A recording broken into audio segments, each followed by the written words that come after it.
नमस्कार दोस्तों, भक्तिमय YouTube चैनल आरपी धार्मिक गीत में आपका स्वागत है। आज हम एक ऐसे पावन व्रत की बात करेंगे जो संतान सुख की कामना रखने वाले हर दंपत्ति के लिए विशेष महत्व रखता है, पुत्रदा एकादशी। इस वीडियो में हम जानेंगे कि कैसे यह व्रत आपकी सूनी गोद को खुशियों से भर सकता है, इसकी पूजन विधि क्या है और इससे जुड़ी महत्वपूर्ण बातें कौन सी हैं। पुत्रदा एकादशी, जैसा कि नाम से ही स्पष्ट है, पुत्र अर्थात संतान और दा अर्थात देने वाली। यह एकादशी भगवान विष्णु को समर्पित है। ऐसी मान्यता है कि इस दिन व्रत और पूजन करने से भगवान विष्णु प्रसन्न होते हैं और भक्तों को संतान सुख का आशीर्वाद प्रदान करते हैं, विशेषकर जिन्हें पुत्र रत्न की कामना हो। यह व्रत 2 बार आता है, एक श्रावण मास में और दूसरा पौष मास में। आज हम मुख्यतः श्रावण मास की पुत्रदा एकादशी की बात कर रहे हैं। आइए अब जानते हैं पुत्रदा एकादशी से जुड़ी एक पौराणिक कथा। प्राचीन काल में भद्रावती नगरी में राजा सुकेतुमान राज्य करते थे। उन्हें कोई संतान नहीं थी, जिससे वे और उनकी पत्नी बहुत दुखी रहते थे। एक दिन वे अपने दुख से व्यथित होकर वन में चले गए। वन में उन्हें कुछ ऋषि मिले, जिन्होंने उन्हें श्रावण मास की पुत्रदा एकादशी का व्रत करने की सलाह दी। राजा रानी ने पूरी श्रद्धा से यह व्रत किया और इसके प्रभाव से उन्हें एक तेजस्वी पुत्र की प्राप्ति हुई। तभी से इस व्रत का महत्व बढ़ गया। पुत्रदा एकादशी का व्रत करने के लिए कुछ विशेष नियम और पूजन विधि है, जिनका पालन करना अत्यंत महत्वपूर्ण है। व्रत का संकल्प: एकादशी के एक दिन पहले यानी दशमी तिथि को सात्विक भोजन करें। एकादशी के दिन सुबह जल्दी उठकर स्नान करें और स्वच्छ वस्त्र धारण करें। इसके बाद भगवान विष्णु के सामने हाथ जोड़कर व्रत का संकल्प लें कि आप पूरी श्रद्धा से यह व्रत करेंगे। पूजा की तैयारी: एक लकड़ी की चौकी पर पीला वस्त्र बिछाएं। उस पर भगवान विष्णु की प्रतिमा या तस्वीर स्थापित करें। पूजा सामग्री: पूजन के लिए आपको गंगाजल, पंचामृत, दूध, दही, घी, शहद, चीनी का मिश्रण, फल, फूल, धूप, दीप, चंदन, रोली, अक्षत, तुलसी के पत्ते, नारियल और दक्षिणा की आवश्यकता होगी। पूजन: सबसे पहले भगवान विष्णु का आह्वान करें। उन्हें पंचामृत से स्नान कराएं और फिर शुद्ध जल से। इसके बाद चंदन, रोली, अक्षत, फूल और तुलसी पत्र अर्पित करें। मंत्र जाप: नमो भगवते वासुदेवाय मंत्र का 108 बार जाप करें। कथा श्रवण पठन: पुत्रदा एकादशी व्रत कथा का श्रवण या पाठ करें। आरती: भगवान विष्णु की आरती करें। भोग: भगवान को फल और मिठाई का भोग लगाएं। तुलसी दल भोग में अवश्य डालें। दान: अपनी सामर्थ्य अनुसार गरीबों या ब्राह्मणों को अन्न, वस्त्र या धन का दान करें। पुत्रदा एकादशी व्रत के दौरान कुछ नियमों और सावधानियों का पालन करना अनिवार्य है, ताकि व्रत का पूरा फल मिल सके। अन्न त्याग: एकादशी के दिन अन्न का सेवन बिल्कुल न करें। आप केवल फलाहार कर सकते हैं, जैसे फल, दूध, दही, साबूदाना, कुट्टू का आटा, सिंघाड़े का आटा आदि से बने व्यंजन। जल ग्रहण: जल का सेवन अपनी आवश्यकतानुसार कर सकते हैं। ब्रह्मचर्य: इस दिन ब्रह्मचर्य का पालन करें। निद्रा त्याग: दिन में सोना वर्जित है। रात में जागरण कर भगवान का भजन कीर्तन करें, या संभव न हो तो कम से कम ध्यान करें। सात्विकता: मन, वचन और कर्म से सात्विकता बनाए रखें।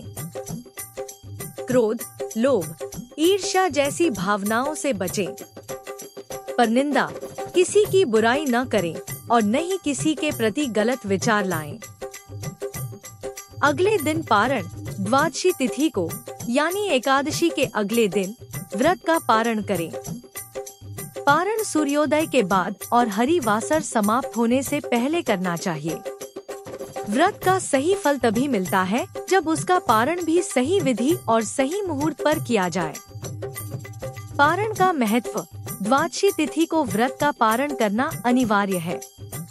अगर सही समय पर पारण न किया जाए तो व्रत का फल प्राप्त नहीं होता है। विधि। पारण के लिए सुबह स्नान आदि से निवृत्त होकर भगवान विष्णु का स्मरण करें। इसके बाद किसी ब्राह्मण या गरीब को भोजन कराएं या दान दें। फिर स्वयं प्रसाद ग्रहण कर व्रत खोलें। पारण में सबसे पहले चावल या अन्न का सेवन करना चाहिए।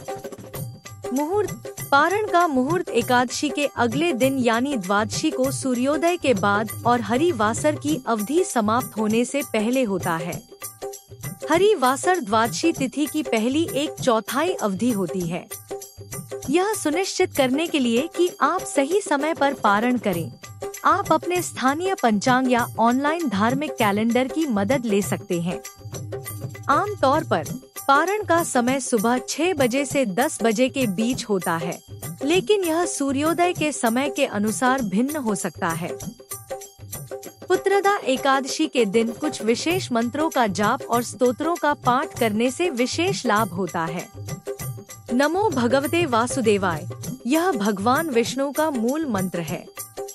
इस मंत्र का जितना अधिक जाप करेंगे उतना ही आपको मानसिक शांति और भगवान की कृपा प्राप्त होगी। विष्णु सहस्त्रनाम। अगर संभव हो तो इस दिन विष्णु सहस्त्रनाम का पाठ करें। इसमें भगवान विष्णु के 1000 नामों का वर्णन है और इसका पाठ करने से सभी मनोकामनाएं पूर्ण होती हैं। संतान गोपाल मंत्र। संतान प्राप्ति की विशेष कामना के लिए श्री हरि क्ली ग्लौ देवकी सुत गोविंद वासुदेव जगतपते देहि में तन्य कृष्ण त्वामहं शरणं गतः मंत्र का जाप करें। इस मंत्र का जाप निष्ठा और एकाग्रता के साथ करना चाहिए। आप रुद्राक्ष की माला से भी जाप कर सकते हैं। विष्णु चालीसा। विष्णु चालीसा का पाठ भी शुभ फलदायी होता है। पुत्रदा एकादशी के दिन कुछ विशेष उपाय भी किए जा सकते हैं जो आपकी मनोकामना पूर्ति में सहायक हो सकते हैं। तुलसी पूजन। इस दिन तुलसी माता की विशेष पूजा करें, उन्हें जल चढ़ाएं और दीपक प्रज्वलित करें। तुलसी भगवान विष्णु को अत्यंत प्रिय है। दीप दान। भगवान विष्णु के मंदिर में या घर में घी का दीपक दान करें। पीले वस्त्र। इस दिन पीले वस्त्र धारण करें। पीला रंग भगवान विष्णु को प्रिय है।